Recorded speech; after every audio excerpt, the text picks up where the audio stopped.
A beautiful girl will really fumble a good man thinking that her looks outweigh her behavior. Yeah, you pretty, but that attitude, the disrespect, the talking crazy, that'll take you from a 10 to a 2 real quick. One of the biggest mistakes that women make is assuming that men handle stress the way that we do, and nothing could be further from the truth. John Gray, who, by the way, I love so much, wrote the book, Men Are From Mars, Women Are From Venus. And he explains exactly why so many good relationships fall apart. So whether you agree with it or don't, I don't make the rules. This is human biology. This is who we are, okay? But one thing I'm going to tell you right now is to stop taking things so personally. That in itself will make such a huge difference. Many women, when we get stressed out, what do? We want to talk about it, right? We don't necessarily want to find the solution right away. We just need to get it out. It's this itch that we need to scratch. We need to talk because talking helps us process what we're feeling. And oftentimes we'll talk about anything, not just what's actually stressing us out. We'll go really, really deep into existential stuff. Men are not like that, okay? Men are very different. They do the complete opposite. They withdraw. They get quiet, they go into their cave, okay? The way that men operate is different because for them, it's so important to sort and solve a problem internally before even talking about it. So as women, when a guy pulls away, we automatically go into, he doesn't care about me, he's emotionally unavailable. And when girls start talking and nagging, right?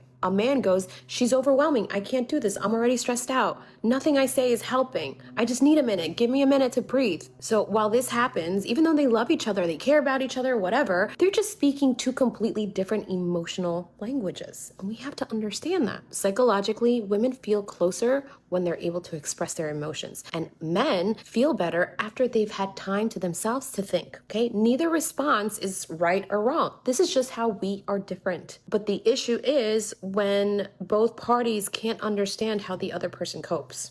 So ladies, if that man is going into his cave, do not chase him. Give him a little room to regulate. He needs it. But men also have to understand that they can't stay in their cave forever. They need to come back. They need to reconnect. A woman does need to feel emotionally safe at the end of the day. Some of the healthiest relationships aren't people who never experience stress. Nobody's perfect. But they're the couples that understand where each other needs to be in order to emotionally regulate. And they start learning each other's emotional language. That's healthy. Standards men hold for women that they don't meet but should. Starting off strong, not being promiscuous. The number of times I have heard a man with a high body count talking about how he wants a woman who's never slept with anybody is actually outrageous. And the hard truth that these men don't want to accept is that that woman does not want to be with them. In fact, the only reason they actually want to be with her is because they want the validation out of being with somebody that nobody's ever been with, rather than actually looking after and caring for that person. Number 2, self-grooming. Men want a woman who is waxed from head to toe, gets her hair done every week, always has her nails done, always has her lashes done, but then he only showers every 3 days. And when he does, he uses toxic products that are not only balding him, but aren't even actually doing the job. Once again, the woman who actually looks after herself is also going to want a man who actually looks after himself. He has a good skincare routine, he goes to the gym, and uses non-toxic products like those from Base Body Works. Number 3, making their own money. See, this one I found really interesting because guys like to call women gold diggers when they low-key be doing the same thing. They will find a woman who makes her own money and then also expect her to do the housework, the cleaning, the laundry, and be unwilling to negotiate going 50-50 even though both of you are contributing 50-50. Like, make it make sense. I'm gonna tell you something right now. Nothing hurts more than the guy you went on 2 dates with breaking up with you. Because, no, I was in a 3.5 year long relationship. That ended. Cakewalk. That was easy. That I have seen that through, okay? I went to Disneyland. I rode the rides. I had a snack, and I came back with, like, a little sunburn. The 2 dates? Oh, wait, I was just starting to, like, think you were so cute. Wait, oh, I drove to Disneyland. You want me to turn around? I didn't even get a pickle. I didn't even, like, get to take a funny photo or get, like, a fun coin that was flattened in half. Yeah, that kind of shit will have you up till 4 a.m. on ChatGPT. Like, what is my worth? No. I give advice sometimes. You want me to take my own advice? No, I don't do that. That's a little too close to home. In one ear, out the other. In one ear, out the other. You might think you're evolved. You're not. The performance exhausted them. That's the quiet core of this. Not rejection.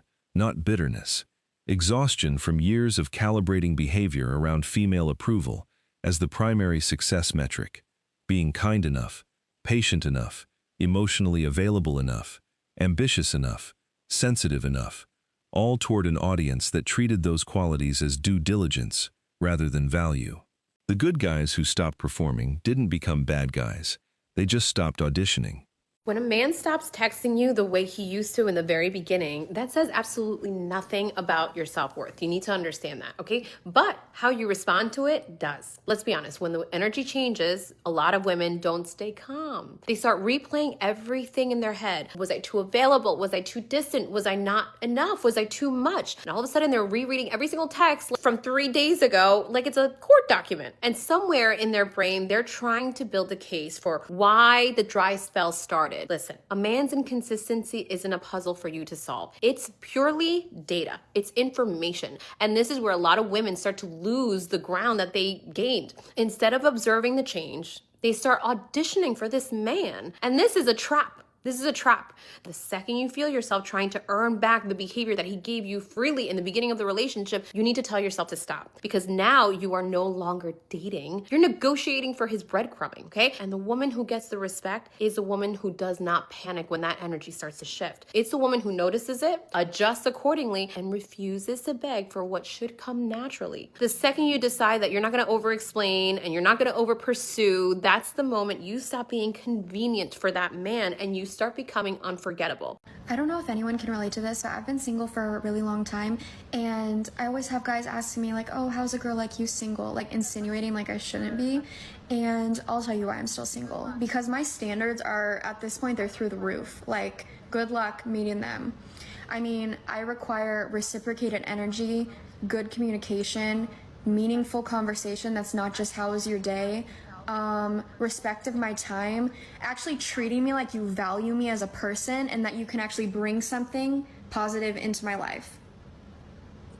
It's really a lot. Like, it's rough out here. I need to lower my standards. Yes, you do. You do need to lower your standards, lady.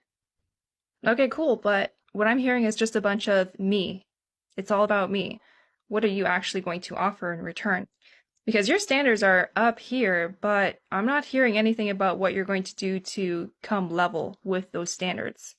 It's very easy for a woman to have to lower her standards. For example, she gains weight, she has to lower her standards. The more your attitude turns into a bad attitude, you gotta lower your standards. If you have a high body count, your standards should automatically go to 0. Maybe just stay home at that point. You gotta look at the value you bring, ladies, before you start telling men what they need to do. I mean, this probably isn't even her bare minimum because it doesn't even include physical traits. It's almost comical when these women just expect all these things, but they have nothing to offer. There's nothing about what they'll do. And the amount of videos I see where it's what I want, this is what I need, this is what I have to have, this is the bare minimum, but there's nothing about, well, look, this is what I have to offer. Ladies, the only thing you think you have to do is work on your looks and everything will go fine. But the thing is, we women, we just age. And a lot of times, what you're spending on looks is not even what the guys want. I mean, maybe some, but for the most part, most of them don't care about the heavy makeup, the bear claws, the heavy eyelashes, the extensions, all these things that are just, you know, when you take it off, it's a whole different person. I know a lot of women say it's for themselves or it's for other men, but let's be real. I think it's more just to fit in with other women. A lot of women just have this mentality. They have to do what the other women do. And so if that includes having to spend $2,000 a month on your looks, that's what it is. The specific shock here is distinct from the shock at men not approaching, or not spending money, or going abroad. This one cuts deeper, because it implicates the narrative women were told was correct. The genuinely good men, the ones who weren't toxic, the ones who worked on themselves, the ones feminism said were the actual target. Those men stopped too. And if the good ones stop performing, the entire framework that promised if women just avoided the wrong men, the right ones would remain perpetually available, collapses. Stop asking, how do I get her to like me? And start asking, how would I show up if I already knew she did? How would your behavior change if you already knew it was going to work out exactly how you wanted it to? Because hoping she likes you and knowing that if it's a right fit, it's going to go well are completely different energies. There's a difference in the way that you feel, in the way you think, and the way that you show up. and she will feel that difference. Healthy relationships aren't built on performing to be the perfect partner. They're built on two people creating a real connection because both of them are bringing the authentic versions of themselves. A relationship built on performance will always require a performance for it to continue. A relationship built on authenticity asks nothing more than for you to be yourself. And despite how social media has made it appear, most people are still looking for real connection. Money and beauty are just commodities. Soul connection can never be replaced or replicated. And in a world full of cheap chemicals and artificial intelligence, real connection is what really makes an impact. If there's some part of you that can't let go of this idea that you have to show up a certain way for her to like you, it's because your body is holding on to the story that your worth only comes from proving it. But the good news is that you are the author of your story, and it can change. My name is Dr. Lily. I help you create healthy and aligned relationships based on neuroscience and psychology. Comment date for my free 14 Days of Dating Advice Guide for Men. A 2025 survey found 44% of single men said fear of being labeled creepy makes them less likely to initiate contact, and 77% of women, aged 18 to 30, say they wish men would approach more often. The irony loops. The men most likely to be labeled creepy for approaching are the men who would have approached respectfully, because the men who were actually creepy never cared about the label. What got systematically suppressed through years of public shaming wasn't predatory behavior. It was benign male courting behavior. The good guys got the memo. The bad guys didn't. Congratulations to everyone involved. I cannot stress this enough. Men are not worth settling for in any circumstance, any way, shape, or form. It's not worth it. Like, we're so indoctrinated to believe that, like, we have to get married. We have to, like, aspire to, like, having a relationship, having a man in our lives. Like, the goal shouldn't be to get married. The goal should be to be happy. So if a man in your life is not making your life better, easier, happier, more enjoyable, like, there's no reason he should be in your life. It's funny to me that it's always these feminists that talk about how women are indoctrinated to basically just raise children, get married, when it's actually, in fact, the absolute opposite of that. It's almost like they've been indoctrinated to say they've been indoctrinated to do that, when in fact it's actually the opposite.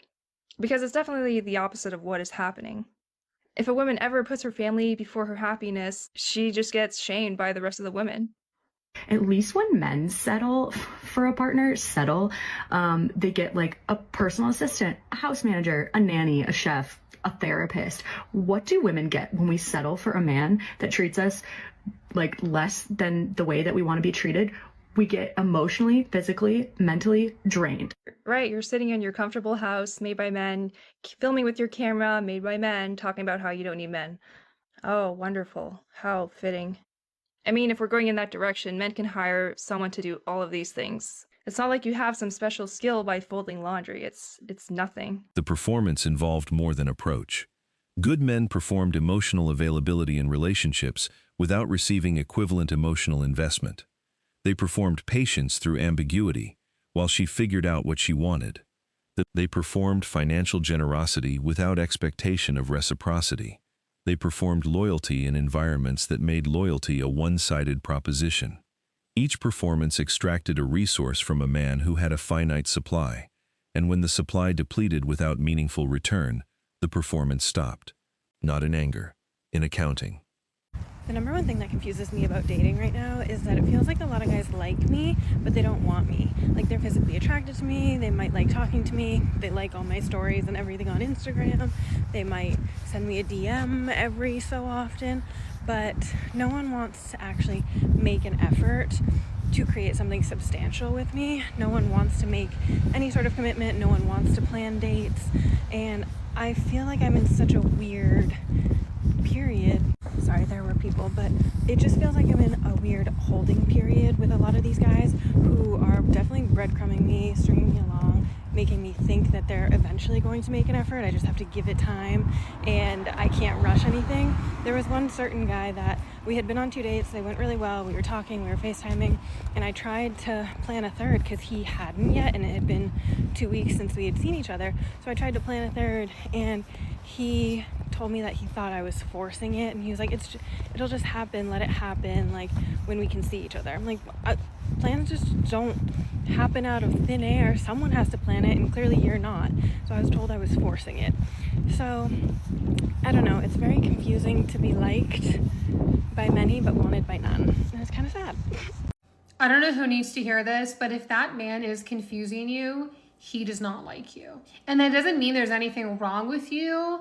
He's just not a good match for you, Pookie. Move on, you deserve better.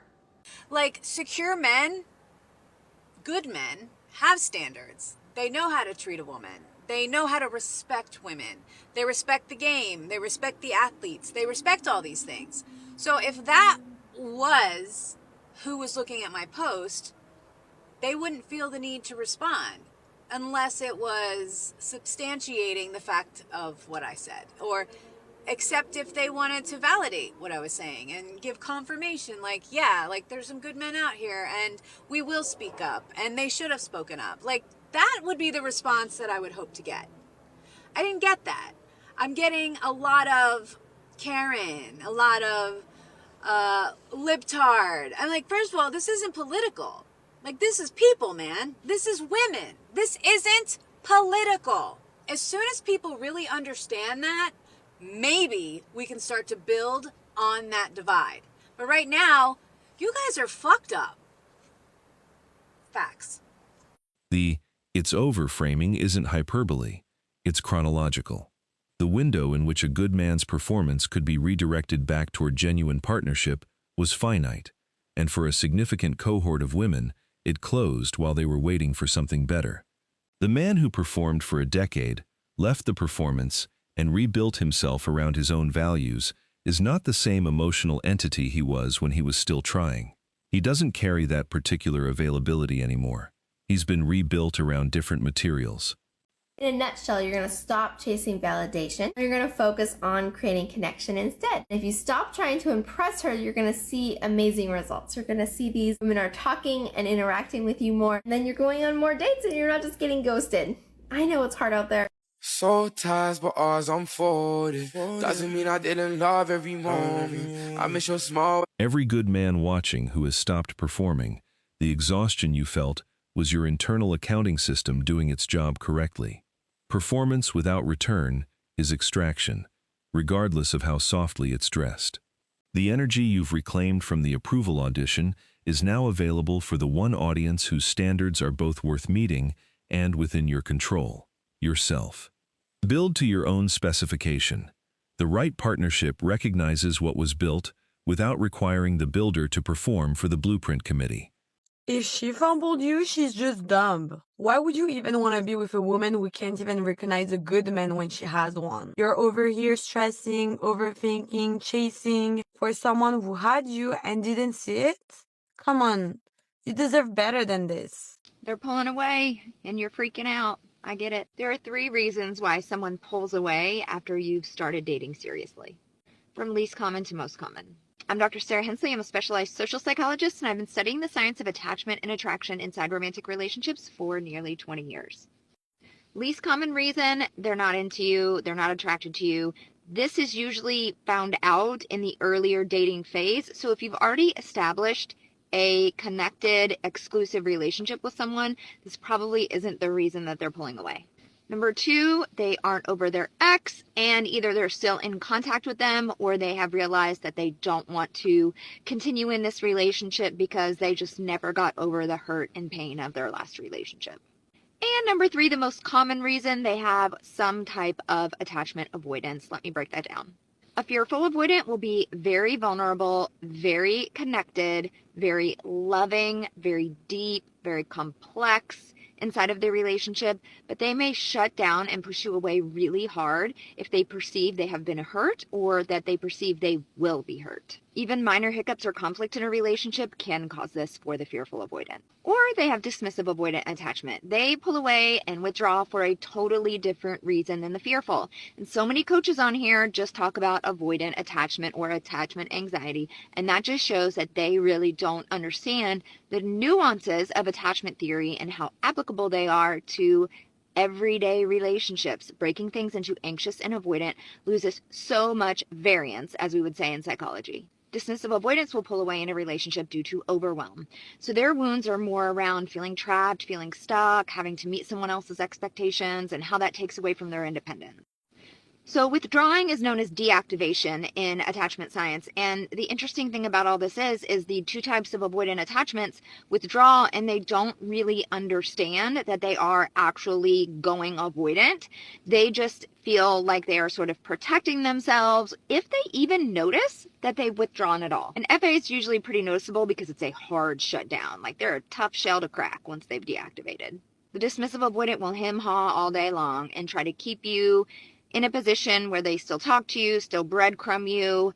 And if they don't keep that position immediately, they almost always come back around and try the breadcrumbing. And the only way you handle this is with serious boundaries. If your needs aren't being met, listen, these relationships are optional. For more information on attachment, see me at my website, thedatingdecoder.com. Use code LOVE14 for 14% off of everything I offer through Valentine's Day. Stay strong, guys. As always, I wish you tremendous success. Now it's your turn. Was the good guy performance always a losing strategy, or did it work before something specific in culture broke it? Let me know in the comments. Thank you so much for watching. If you found value in this one, hit the like and subscribe buttons, ring the notification bell, drop a comment, and share it with someone who needs to hear it. See you in the next one, guys. Till next time.